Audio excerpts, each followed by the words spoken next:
Tanur custody കൊലപാതകത്തിലെ അന്വേഷണം ഉന്നത ഉദ്യോഗസ്ഥരിലേക്കും. Tamar ജഫ്രിയുടെ കൊലപാതകത്തിലെ ഗൂഢാലോചനയാകും CBI സംഘം ഇനി അന്വേഷിക്കുക. പോലീസ് ഉന്നതരുടെ ഫോൺ രേഖകൾ CBI പരിശോധിക്കും. മറ്റൊരു സബ് ഡിവിഷണൽ പരിധിയിൽ നിന്നാണ് ഡാൻസ് ഓഫ് സംഘം താമർ ജഫ്രിയെ പിടികൂടിയത്. SP, DYSP VV ബെന്നി എന്നിവരുടെ അനുമതിയില്ലാതെ ഇത് സാധ്യമല്ല എന്നാണ് CBIയുടെ നിഗമനം. സാർ നമസ്കാരം സാർ. സാർ പിന്നെ ഞാൻ ഇവരുമായിട്ട് ബന്ധപ്പെട്ടു സാറേ, ലിബിനും ശ്രീഹരീഷുമായിട്ട്. അവർ വരാമെന്ന് പറഞ്ഞു സാർ. പിന്നെ ഞാൻ സാർ പിന്നെ ഇന്നിപ്പം ഇവർ വിളിച്ചിരുന്നു സാറേ, മറ്റേ ക്രൈംബ്രാഞ്ചിൽ നിന്ന് വിളിച്ചിരുന്നു. ക്രൈംബ്രാഞ്ചിൽ സ്റ്റേറ്റ്മെന്റ് കൊടുക്കരുത്, അതിന് മുമ്പ് ഇത് എന്ത് ചെയ്യണം എന്നുള്ളത് മഞ്ചേരി ശ്രീധരൻ സാറിനോട് പറഞ്ഞിട്ടുണ്ട്. അദ്ദേഹത്തെ കണ്ടിട്ട് വേണം എങ്ങനെ വേണമെന്നുള്ളത് നമ്മളെല്ലാരും കൂടി ഇരുന്നിട്ട് വേണം ചെയ്യാൻ. നിങ്ങൾക്ക് അറിയാവുന്ന ഈ പറഞ്ഞിരിക്കുന്ന 42 നോട്ടീസിൽ മാത്രം നിങ്ങൾ നിന്നാൽ മതി, ബാക്കിയുള്ളതൊക്കെ ഡാൻസ് ആപ്പർ എടുത്തുള്ളൂ. അതൊക്കെ പിന്നെ നേരിട്ട് കണ്ടിട്ട് പറയാം. ഏതായാലും മഞ്ചേരി ശ്രീധരൻ സാറിനെ കാണാനുള്ള സംവിധാനം ഇവിടെ എപ്പോഴാണ് വരുന്നുള്ളത് പറഞ്ഞാൽ നമുക്ക് ചെയ്യാം. നാളെ രാവിലെ വരാൻ പറ്റുമെങ്കിൽ നാളെ തന്നെ എത്തുക. ഏതായാലും അവരെ കൂടെ അങ്ങോട്ട് വരുന്നുണ്ട്. ഇതൊന്നും ഈ മഞ്ചേരി ശ്രീധരൻ സാറിന്റെ കാര്യങ്ങളൊന്നും വേറെ ആരോടും പറയുന്നത്. ലിബിനും ഞാനും ശ്രീഹരീഷും മാത്രമേ അറിഞ്ഞിട്ടുള്ളൂ. ലിബിനും ഞാനും ശ്രീഹരീഷും മാത്രമേ അറിഞ്ഞിട്ടുള്ളൂ. അല്ല, അവര് വരാന്ന് പറഞ്ഞു സാർ, എൻ്റെ അടുത്ത് ഇങ്ങോട്ട് വരാന്ന് പറഞ്ഞു. എവിടെ വന്നില്ല TV പ്രസാദ് വിശദാംശങ്ങളുമായി. TV പ്രസാദ്, അന്വേഷണം ഉന്നത ഉദ്യോഗസ്ഥരിലേക്കും നീങ്ങുന്നു എന്നാണ് കാണേണ്ടത്. താമർ ജഫ്രിയുടെ കൊലപാതകത്തിലെ ഗൂഢാലോചനയാകും CBI സംഘം ഇനി അന്വേഷിക്കുക. നോക്കൂ, ഇതിനകത്ത് ഏറ്റവും പ്രധാനപ്പെട്ട കാര്യം, മറ്റൊരു മേഖലയിലുള്ള ഒരു പ്രതിയെ പല ഡിവിഷനുകൾ കടന്ന് പിടിച്ചു കൊണ്ടുവരണമെങ്കിൽ അത് സ്വാഭാവികമായ ഉന്നത ഉദ്യോഗസ്ഥരുടെ നിർദ്ദേശപ്രകാരം അവരുടെ നിയന്ത്രണത്തിലേ സാധിക്കൂ എന്നുള്ളതാണ്. ഇത് CBIക്ക് മനസ്സിലാകുന്ന കോമൺ സെൻസാണ്. അതിലേക്കാണോ അന്വേഷണം എത്തുന്നത്? ഉറപ്പായിട്ടും അങ്ങനെ തന്നെയാണ് നികേഷ്. കാരണം നമുക്കറിയാവുന്നതുപോലെ 4 പേരെ ഇന്നലെയാണ് CBI സംഘം അറസ്റ്റ് ചെയ്തത്. ഇനി അവരെ കസ്റ്റഡിയിൽ കിട്ടിക്കഴിഞ്ഞാൽ അവരിൽ നിന്ന് കൂടുതൽ കാര്യങ്ങൾ CBIക്ക് ചോദിച്ചറിയാനുമുണ്ട്. അത് തുടർന്നുള്ള അന്വേഷണത്തിൽ പ്രധാന ഘടകമാകും എന്ന കാര്യം ഉറപ്പുമാണ്. ഇനിയിപ്പോൾ ഈ ഡാൻസ് ഹൗസ് സംഘം ഏതെങ്കിലും രീതിയിൽ ഉന്നതോദ്യോഗസ്ഥരുടെ പേര് പറയാതിരിക്കുമോ എന്നുള്ളതാണ് ഉയരുന്ന പ്രധാനപ്പെട്ട ചോദ്യം. പക്ഷേ അങ്ങനെയുള്ളപ്പോഴാണ് നികേഷ് ചോദിച്ച ഒരു ചോദ്യം പ്രസക്തമാകുന്നത്.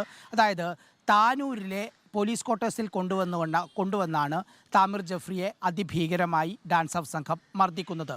താമിർ ജഫ്രിയെ ഉൾപ്പെടെ 12 പേരെ പിടികൂടുന്നത് ചേളാരിയിൽ വെച്ചാണ്. ചേളാരി തേഞ്ഞിപ്പലം പോലീസ് സ്റ്റേഷൻ്റെ ലിമിറ്റാണ്. തേഞ്ഞിപ്പലം പോലീസ് സ്റ്റേഷൻ എന്ന് പറയുന്നത് കൊണ്ടോട്ടി സബ് ഡിവിഷന് കീഴിലാണ്. അവിടെ മറ്റൊരു DYSP ഉണ്ട്. അതായത് താനൂർ സബ് ഡിവിഷന് കീഴിലെ ഡാൻസ് എഫുകാരായ 4 പോലീസ് ഉദ്യോഗസ്ഥർക്ക് 2 പോലീസ് സ്റ്റേഷൻ പരിധി കഴിഞ്ഞ് 3ാമത്തെ പോലീസ് സ്റ്റേഷൻ പരിധിയിൽ നിന്ന് പ്രതികളെ പിടിക്കണമെങ്കിൽ സ്വാഭാവികമായും അത് SP അറിഞ്ഞിരിക്കണം.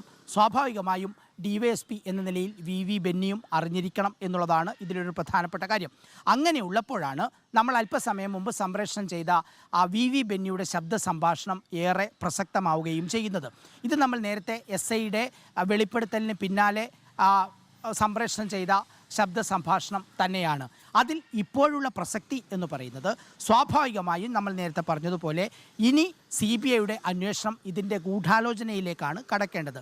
അതായത് 4 പോലീസ് ഉദ്യോഗസ്ഥർ മാത്രം ഒരാളെ കൊണ്ടുവന്ന് അയാളെ പിടിച്ച് മർദ്ദിച്ച് കൊലപ്പെടുത്തി എന്ന നിലയിലേക്ക് കേസ് അവസാനിപ്പിക്കാൻ ഒരു അന്വേഷണ ഏജൻസി എന്ന നിലയിൽ CBIക്ക് കഴിയുകയില്ല. അങ്ങനെയെങ്കിൽ ഈ 4 ഉദ്യോഗസ്ഥരുടെ പിന്നിൽ പ്രവർത്തിച്ചവരാരാണ്?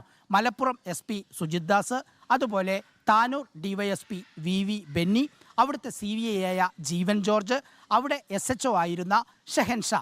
ഈ പേരുകളിലേക്ക് അന്വേഷണം നീളും എന്ന കാര്യം ഉറപ്പായി കഴിഞ്ഞു. ഈ ശബ്ദ സംഭാഷണത്തിൽ ബെന്നി പറയുന്നതാണ് അതിലേറ്റവും പ്രധാനപ്പെട്ട കാര്യം. ക്രൈംബ്രാഞ്ച് മൊഴിയെടുക്കാൻ വിളിപ്പിച്ചിട്ടുണ്ട് എന്ന് SI കൃഷ്ണലാൽ പറയുമ്പോൾ DYSP എന്ന് പറയുന്ന ഉയർന്ന പദവിയിലിരിക്കുന്ന ഒരു ഉദ്യോഗസ്ഥൻ അതിനെ നിരുത്സാഹപ്പെടുത്തുകയാണ്. അതിൻ്റെ അർത്ഥം ക്രൈംബ്രാഞ്ച് അന്വേഷണത്തെ തടസ്സപ്പെടുത്തുകയാണ്. സുഗമമായ അന്വേഷണം തടസ്സപ്പെടുത്തിക്കൊണ്ട് കൃഷ്ണലാലിനോട് പോവരുത് എന്ന് പറയുന്നു. അതുമാത്രമല്ല, മഞ്ചേരി ശ്രീധരൻ നായരെ കാണണമെന്ന് പറയുന്നു. ഡാൻസ് ഓഫുകാർ ഒന്നിച്ചിരുത്തിയിട്ട് മൊഴി ഷേപ്പ് ചെയ്യണം എന്ന് വിവിധ ശബ്ദ സംഭാഷണങ്ങളിൽ VV ബെന്നി പറയുന്നുമുണ്ട്. അങ്ങനെയെങ്കിൽ ഇതൊരു പ്രധാനപ്പെട്ട ചോദ്യം, എന്തുകൊണ്ടാണ് VV ബെന്നി അങ്ങനെ ഒരു ഇനീഷ്യേറ്റീവ് ഇക്കാര്യത്തിൽ എടുത്തത് എന്നതാണ് ഏറ്റവും പ്രധാനപ്പെട്ട ചോദ്യം. അങ്ങനെയെങ്കിൽ വരുന്ന ദിവസങ്ങളിൽ സ്വാഭാവികമായും അന്വേഷണത്തിൻ്റെ അടുത്ത ഘട്ടത്തിലേക്ക് CBIക്ക് കടക്കേണ്ടി വരുമ്പോൾ ബെന്നിയുടെ ഈ ശബ്ദ സംഭാഷണം ഉൾപ്പെടെ പുറത്തു വന്ന തെളിവുകൾ പരിശോധിക്കേണ്ടി വരും. അതിന് VV ബെന്നിക്ക് മറുപടി പറയേണ്ടിയും വരും. സ്വാഭാവികമായി നമ്മൾ നേരത്തെ പറഞ്ഞതുപോലെ താനൂർ സബ് ഡിവിഷൻ്റെ പരിധി കടന്നുകൊണ്ട് താനൂർ സബ് ഡിവിഷനിലെ 4 ഡാൻസ് ഓഫുകാർ കൊണ്ടോട്ടി സബ് ഡിവിഷനിൽ പോയി പ്രതികളെ പിടിച്ചു വരുന്നത് ബെന്നി അറിഞ്ഞില്ല എന്നാണ് മൊഴിയെങ്കിൽ സ്വാഭാവികമായും ഫോൺ രേഖകൾ പരിശോധിക്കുമ്പോൾ അത് പൊളിയാനാണ് സാധ്യത. വരും ദിവസങ്ങളിൽ ഉന്നതരെ കേന്ദ്രീകരിച്ചിട്ടായിരിക്കും CBIയുടെ അന്വേഷണം എന്ന കാര്യം ഉറപ്പാണ് നികേഷ്.